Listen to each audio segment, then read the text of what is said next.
네, 오늘 주님께서는요 가버나움에 다시 돌아오시자마자 우리 회당장 야이로의 딸을 고쳐달라는 그런 간청을 듣게 됩니다.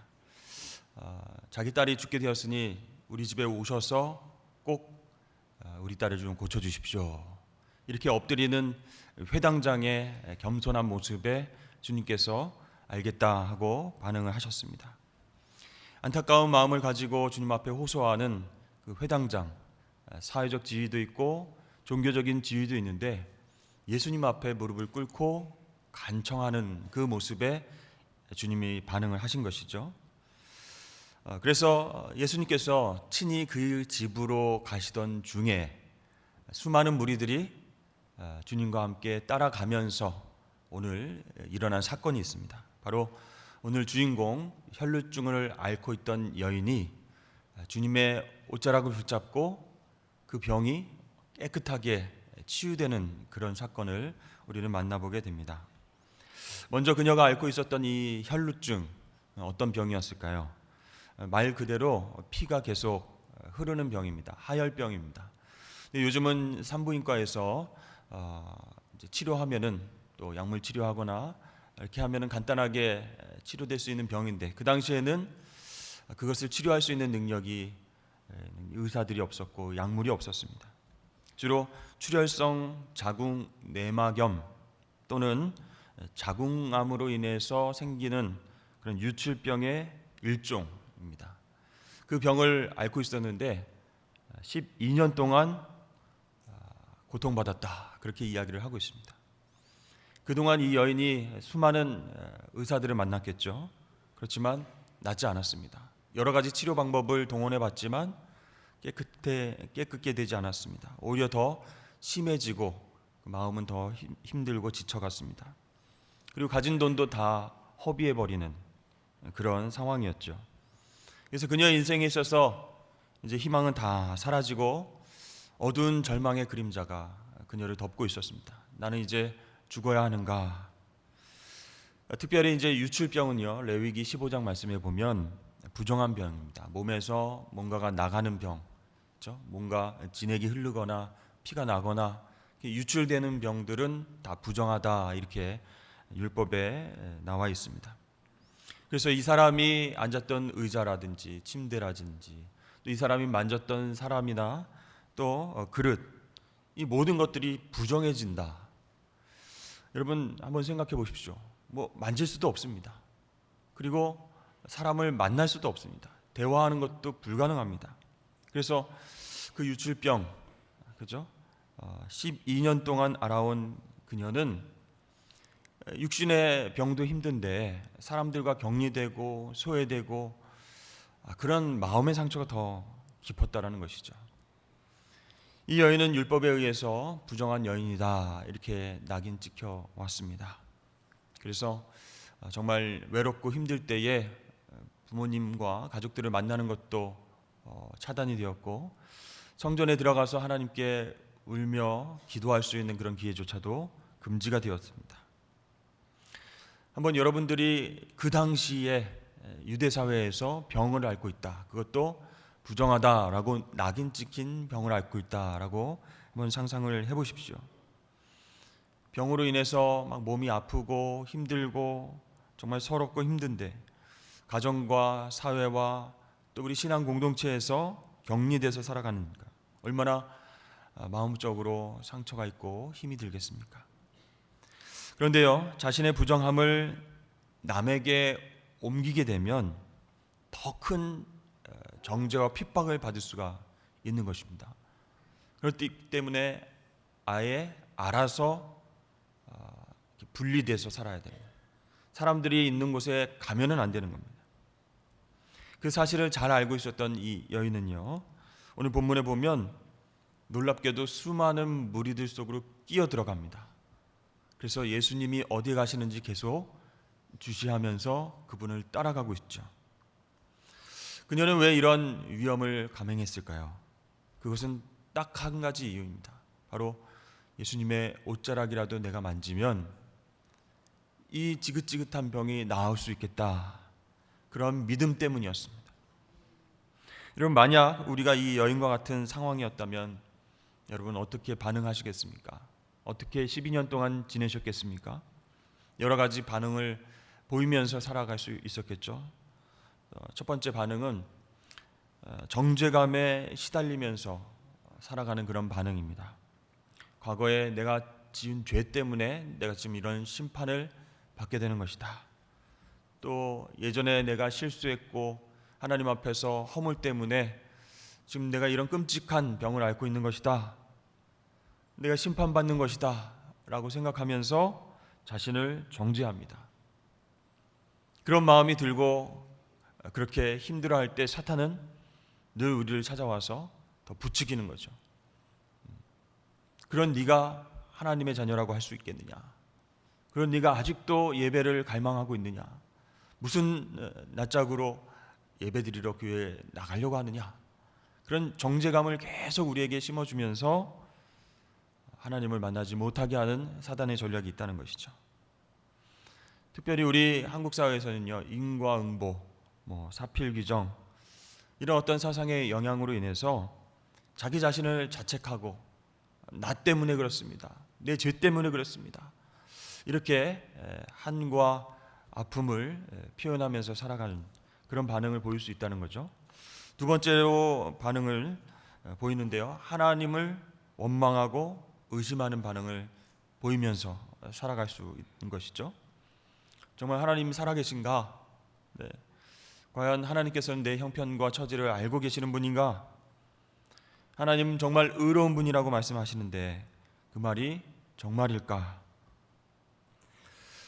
왜 이런 어려움이 나에게만 찾아오는가 하면서 끊임없이 하나님의 은혜와 사랑에 대해서 의심하면서 원망하는 그런 반응입니다. 첫 번째 반응은 자기 자신을 원망하고 정죄했다면, 두 번째는 이제 하나님에게 원망하는 거죠. 하나님 살아계시다면 나에게 이렇게 고통을 줄 리가 없어. 세 번째 유형은요, 이 불평 불만의 마음을 다른 사람에게 전가시키는 그런 경우입니다. 누구 때문에 내가 이런 일이 생겼다. 그래서 자기의 고통과 또 자기의 어떤 불행의 원인을 타인에게서 찾고 그 책임도 타인에게 돌리는 것입니다. 나는 아무런 잘못이 없는데 저 사람 때문에, 남편 때문에, 우리 가족 때문에 내가 이런 고통을 당하고 있는 거다. 나는 잘하고 있는데 타인으로 인해서 내가 고통을 받으니까 얼마나 억울한 생각이 들겠습니까? 그러니까 항상 마음이 평안함이 없는 거예요. 네 번째로요, 자기 연민에 빠지는 그런 경우입니다. 자기 자신을 너무 불쌍히 생각하면서 그 슬픔에서 헤어나오지 못하는 경우이죠. 나는 정말 이 세상에서 가장 불쌍한 사람이다. 어떻게 이런 일이 정말 나에게 있을 수 있는가? 그것도 12년 동안, 그 긴 세월 동안 수많은 의사를 만나고 가진 돈을 다 탕진해서 썼지만 치료받지도 못하고 죽음만을 기다리고 있구나. 이렇게 자기 연민에 빠지면서 자기 자신을 불쌍히 여깁니다. 자기만 억울하고 자기만 힘들고 자기가 세상에서 제일 불쌍한 사람이라고 생각하면서 살아가고 있는 그런 모습을 보일 때도 있다는 것이죠. 오늘 이 여인은요, 고통의 환경 속에서 그러면 어떻게 반응하며 살아왔을까요? 그 자세한 내용은 성경에 나와 있지 않기 때문에 그 여인의 마음이 앞에서 말씀드린 그런 여러 가지 상황 중에서 어떤 상황인지는 잘 알지 못합니다. 그러나 중요한 것은요, 이 여인에게는 예수님을 만나면 자신의 이 모든 고통과 심적인 아픔, 그것들이 멈춰지고 인생의 변화가 올 것이다. 그것을 믿었다는 것입니다. 여러분, 예수님께서는요, 수많은 무리들 속에서 몰래 뒤로 와서 자신의 옷자락을 붙잡은 그 여인의 아픔을 아셨을까요? 모르셨을까요? 모든 아픔을 아셨습니다. 그런데요, 예수님께서는 어찌된 일인지 굉장히 따뜻하게 반응할 줄 알고 우리는 그렇게 기대를 했는데 그게 아니었다는 거죠. 그동안 참 고생이 많았구나. 12년 동안이나 그 병을 안고 살아왔구나. 너무 힘들었겠구나. 이 어려움과 아픔을 어떻게 견뎌냈느냐. 막 이렇게 주님께서 위로하고 격려하시고 괜찮다 이렇게 하실 줄 알았는데 그게 아니었습니다. 가던 길을 탁 멈추고 돌아보시면서 누가 내 옷에 손을 대었느냐, 이렇게 옷에 손을 댄 사람을 지금 찾고 계십니다. 그 얘기를 들었던 제자들과 그 주위에 막 밀치면서 몰려들었던 군중들은 이해할 수가 없었습니다. 아니, 수많은 사람들 사이에 이렇게 밀쳐가면서 그리고 주님을 만져가면서 간 사람들이 얼마나 많은데 왜 내 옷에 손을 댄 사람이 누구냐라고 말씀하고 계시지? 그래서 제자들은요, 다른 복음서에 보면 수많은 무리들이 주님을 밀칩니다. 지금 여기서 주님의 옷을 만진 사람을 가려내기가 쉽지 않습니다. 지금 바쁜데 회당장 야이로의 딸이 죽어가는데 왜 길을 멈추십니까? 왜 돌아서서 옷에 손을 댄 사람을 찾고 계십니까? 네, 그렇게 물어보는 장면이 나옵니다. 예수님 왜 이렇게 반응하셨을까요? 정말 그날 입으신 옷은 정말 비싼 옷이어서 그러셨을까요? 네, 이 옷 구겨지면 안 되는데 누가 내 옷을 붙잡고 지금 그 비싼 옷을 이렇게 망쳤느냐, 막 이렇게 생각하셔서 내 옷에 손을 댄 자가 누구냐 이렇게 물어보셨을까요? 여러분, 우리 주님께서는요, 수많은 무리들 가운데에서 믿음을 보인 한 사람을 찾고 싶으신 것입니다. 수많은 무리가 밀치면서 예수님을 터치하고 예수님과 부딪혔는데 그 사람들 말고 믿음을 보인 한 사람, 그 사람이 누구인가 보고 싶으셨습니다. 그러니까 이것은요, 그 한 사람의 고난이 아니라 그 사람의 믿음에 관한 질문이었습니다. 누가 내 옷에 손을 대었느냐? 믿음을 가진 사람이 누구냐라고 물어보시는 거죠. 그렇습니다. 우리 예수님께서는요, 우리 인생 가운데에 고난과 환난이 다가올 때 우리 믿음의 현 주소가 어디인지 묻고 계십니다. 고난 자체에 관심이 있는 것이 아니라 그런 고난 속에서 어떤 믿음을 갖고 주님께 나아오는가, 그것에 관심이 있다고 말씀하시는 것이죠. 따라서 우리에게 찾아오는 환난과 고통, 어려움이 있을 때에 우리가 스스로 정죄하거나 하나님을 원망하거나 의심하거나 또는 자기 연민에 빠지는 것이 아니라 오히려 그때가 우리의 믿음을 보일 때임을 여러분 확신하실 수 있기를 바랍니다. 평안할 때는요, 누구나 다 믿음이 좋아 보입니다. 항상 웃음을 띠면서 샬롬, 네, 평안하십시오, 그렇게 사람들과 인사하고 예배드리고 그렇게 자신의 어떤 기쁨과 감사함을 나타낼 수 있습니다. 그러나 진정한 믿음은요, 그런 평안함에서 나타나는 게 아니에요. 쉽게 드러나지 않습니다. 환경과 고통과 어둠의 터널을 지나갈 때에 그 믿음의 진가가 발휘되기 때문에 우리 주님의 관심은요, 고통 자체가 아니라는 거예요. 어떤 아픔을 가지고 계속 살아왔는지 그것에 대한 관심이 아니라 그 가운데에서 진정한 믿음을 드러내고 살고 있는가, 그 믿음 가지고 승리하며 살고 있는가, 우리 주님은 그것에 관심이 있으시다는 것이죠. 그래서 지금 바쁜 와중에 정말 죽어가는 회당장의 딸을 고치러 가는 그 와중에 길을 멈추시고 뒤를 돌아보시면서 찾고 있는 겁니다. 누가 이런 믿음을 갖고 있느냐, 누가 내 옷에 손을 가져다 대었느냐. 사랑하는 여러분, 우리는 평범한 종교인이 절대로 아닙니다. 여러분은 많은 종교들 중에서 하나를 선택한 것이 아니라는 것이죠. 우리가 믿는 하나님은 우리 창조주 하나님이시고 살아계신 전능하신 하나님이신 줄로 믿습니다. 그래서 우리에게 경험되어지는 인격적인 하나님이시기 때문에 우리는 살아계신 하나님을 믿는 우리의 믿음도 살아있어야 된다는 거예요. 그냥 다른 종교에서 피상적으로 그렇게 되었으면 하는 그런 모습이 아니라 살아계신 하나님, 전능하신 하나님을 확실히 붙잡을 수 있는 믿음, 그 믿음을 가져야만 우리가 하늘의 놀라운 은혜와 축복을 이 땅으로 끌고 와서 우리가 경험하게 될 줄로 믿습니다. 그래서 주님은요, 오늘 말씀을 통해서 지금 하나님의 능력과 평강과 하나님의 기적이 실제로 너희들 삶에 나타나야 되는데 그것을 끌고 올 믿음이 없구나. 그래서 제자들을 꾸중하지 않으셨습니까? 너희 믿음이 어디 있느냐? 그렇죠? 그 배에서 죽게 되었을 때 왜 주님을 바라보지 못하고 주님을 믿는 믿음으로 극복하지 못하고 죽을 것만 생각하고 고통만 생각하고 문제에만 집중하느냐? 너희 믿음이 어디 있느냐라고 꾸중을 하셨습니다. 혈루병을 12년 동안 앓고 있었던 이 여인, 절망과 자기 연민과 정죄 속에서 살았을 수도 있습니다. 그러나 그 여인은 예수님의 소문을 듣고 믿음을 키워왔습니다. 그래, 내가 메시아이신 그분을 만나기만 하면 모든 문제가 해결된다. 그런데 문제가 생긴 거예요. 수많은 무리들에 의해서 예수님이 막 밀리듯이 그렇게 어디론가 가시는데 만날 수 있는 기회가 없는 것 같아요.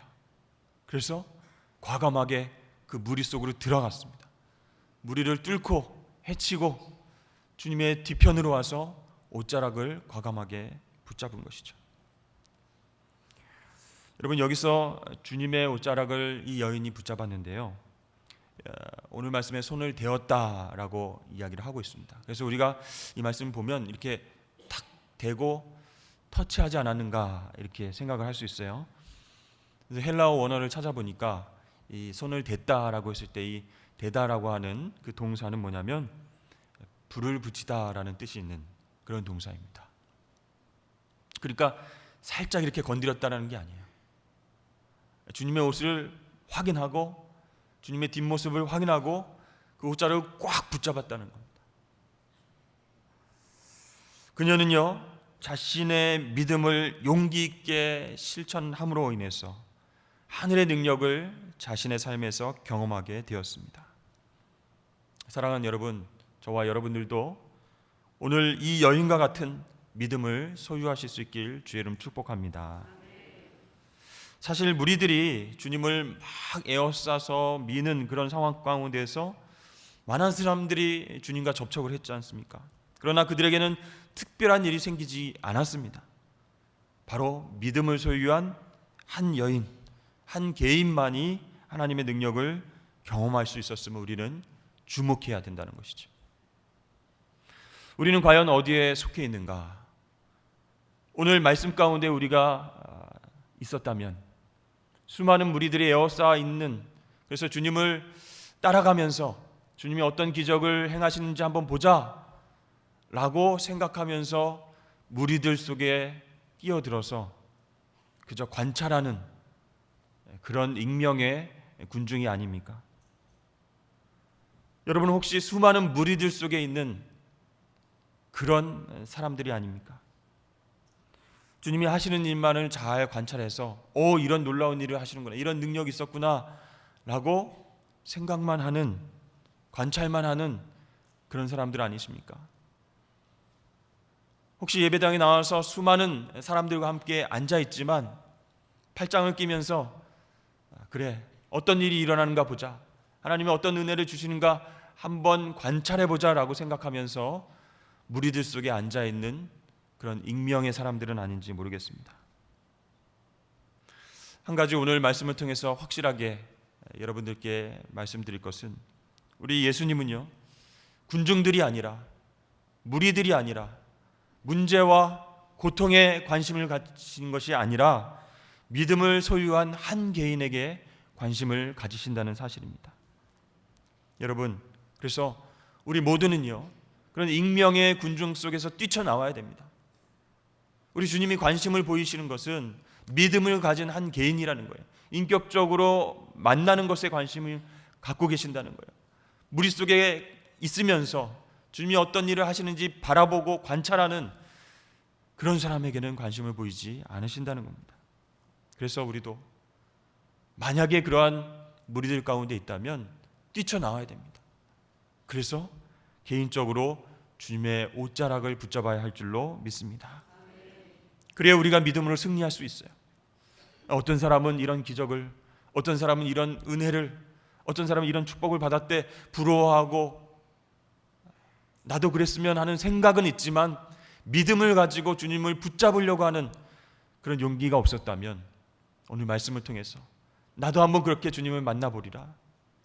주님의 옷자락을 꽉 붙잡고 주님께서 멈추시고 돌아서시면서 나를 바라보시고 말씀해 주실 것을 기대하리라. 그런 심정으로, 그런 믿음으로 나아가야 된다는 것이죠. 주님께서 이 여인을 만나시고 자초지정을 다 들으셨어요. 이 여인이 얼마나 두렵고 떨렸을까요? 12년 동안이나 혈루증을 앓고 유출병에 의해서 부정하다고 낙인 찍힌 이 여인이 유대인 남자의 옷자락을 붙잡았습니다.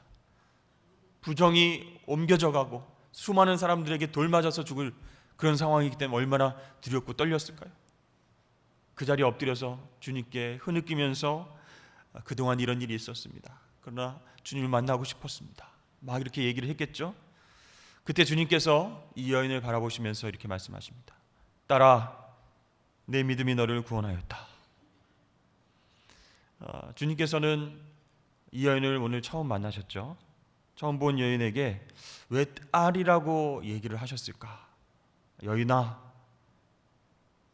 아니면 네 이름이 무엇이냐 하면서 그 이름을 불러주시면서 얘기해도 되는데 딸아라고 부르신 이유가 무엇이겠습니까?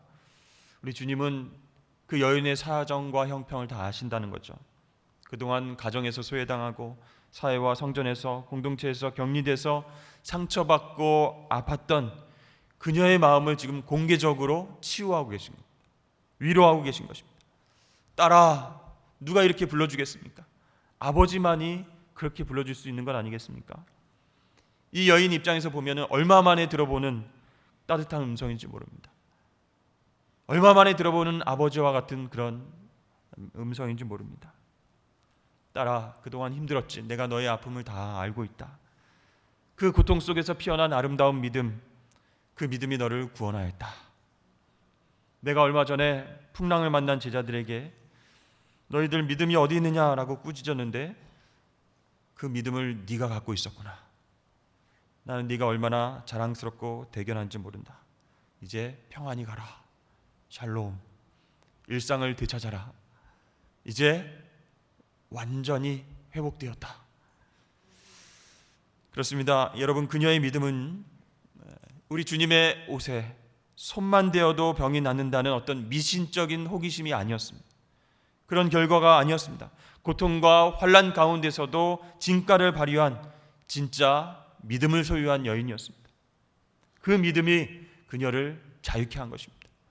그녀의 호기심이나 그녀의 어떤 추상적인 바람이 그녀를 낫게 한 것이 아니라 주님을 만나야만, 메시아를 만나야만 내 병이 날 수 있다라고 생각하고 부정을 많은 사람들에게 옮길 수 있는 위험에도 불구하고 그 무리를 뚫고 나와서 개인적으로 주님을 만나려고 옷자락을 움켜쥔 그 여인의 믿음이 그녀를 자유케 한 것입니다.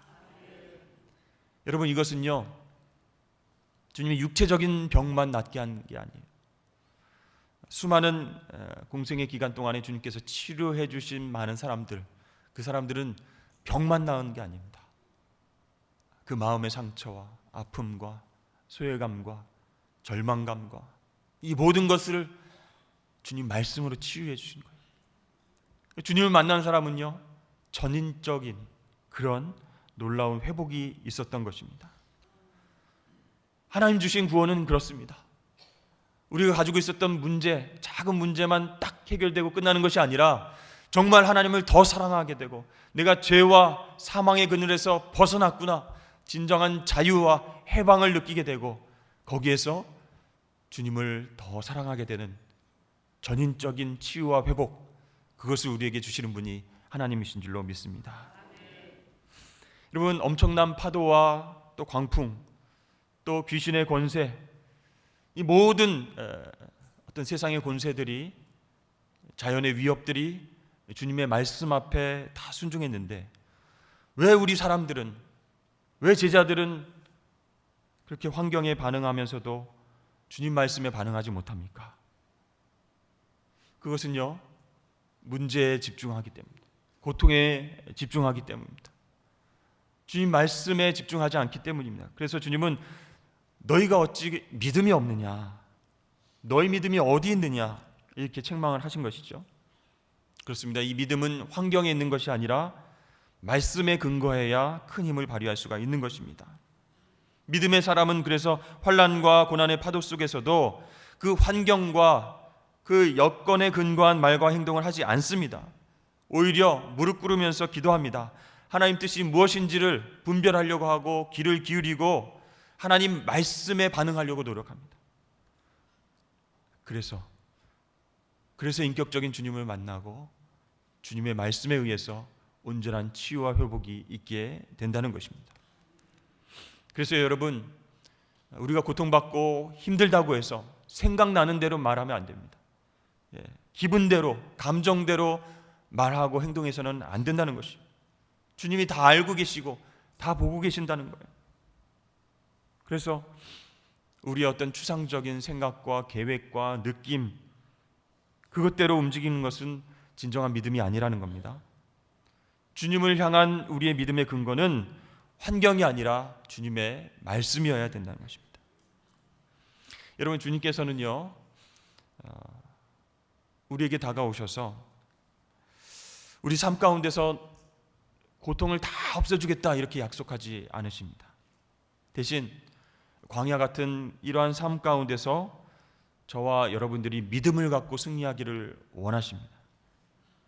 그 믿음을 가지고 하늘에 있는 놀라운 은혜와 축복과 능력을 끌어와서 정말 이 땅에서 당당하게 승리하며 살아가길 원하시는 거예요. 그래서 믿음이 어디 있느냐 계속 물어보시는 겁니다. 그리고 그렇게 당부만 하시는 것이 아니라 친히 내가 너희와 함께 하겠다라고 약속을 하셨습니다. 그래서 우리는요, 환경이 아니라 감정이 아니라 말씀을 의지하고 믿음을 보이는 것이 중요하다는 것입니다. 무리들 안에서, 익명의 군중들 안에서 숨어있지 말고 계속 주님을 관찰하지 말고 그곳에서 뛰쳐나와서 개인적으로 주님의 옷자락을 꽉 붙잡을 때 놀라운 기적과 축복이 우리를 찾아오게 될 줄로 믿습니다. 그런 믿음으로 승리하시는 저와 여러분 되시길 주의 이름 축원합니다.